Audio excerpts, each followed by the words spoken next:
بسم اللہ الرحمن الرحیم۔ دیکھنے اور سننے والوں کو میرا سلام۔ آپ کے اپنے چینل سچ کی آواز پر آپ کو خوش آمدید کہتا ہوں۔ میں آپ کا میزبان محمد فاروق طاہر۔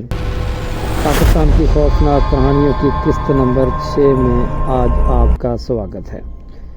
آج ہم آپ کو لے چلیں گے پشاور کے ایک پرانے محلے میں، جہاں ایک کنواں صدیوں سے لوگوں کی وحشت کا مرکز کہا جاتا ہے۔ اس کنویں سے پانی نہیں بلکہ آہٹیں اور چیخیں نکلتی ہیں۔ پشاور کی تنگ و تاریک گلیاں، مٹی کے پرانے مکان اور ان کے بیچوں بیچ ایک کنواں ہے۔ یہ کنواں کبھی علاقے کی زندگی کا ذریعہ تھا۔ لوگ دن رات یہاں سے پانی بھرتے، لیکن پھر ایک دن ایک بچہ اس کنویں میں گر کر پراسرار طور پر غائب ہو گیا۔ اس کے بعد حادثے بڑھنے لگے۔ پانی بھرنے والے اکثر گم ہو جاتے یا بے ہوش ملتے۔ کہانی شروع ہوتی ہے حمزہ سے، جو ایک نوجوان طالب علم تھا۔ اس نے فیصلہ کیا کہ وہ سب افواہوں کو غلط ثابت کرے گا اور آدھی رات کو خود کنویں سے پانی بھرے گا۔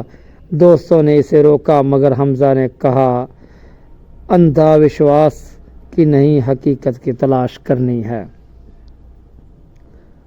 رات کے وقت جب پورا محلہ سو رہا تھا، حمزہ کنویں پر پہنچا۔ چاندنی کی ہلکی سی روشنی میں کنویں کی دیواریں پر سرخ دھبے نظر آ رہے تھے۔ اس نے رسی ڈالی اور پانی نکالنے لگا، لیکن بالٹی کی بجائے اوپر ایک ہڈی نمودار ہوئی جس پر خون کے دھبے تھے۔ حمزہ کے ہاتھ کانپنے لگے۔ اچانک کنویں کے اندر سے کسی بچے کی رونے کی آواز آئی، پھر وہی آواز مدد کے لیے پکارنے لگی،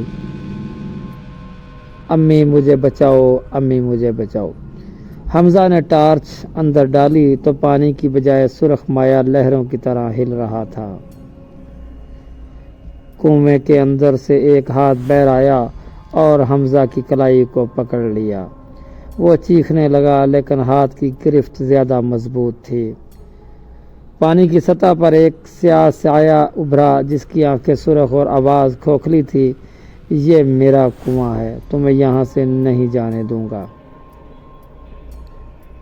اگلی صبح لوگ جب کنویں پر پہنچے تو وہاں صرف حمزہ کے جوتے پڑے تھے۔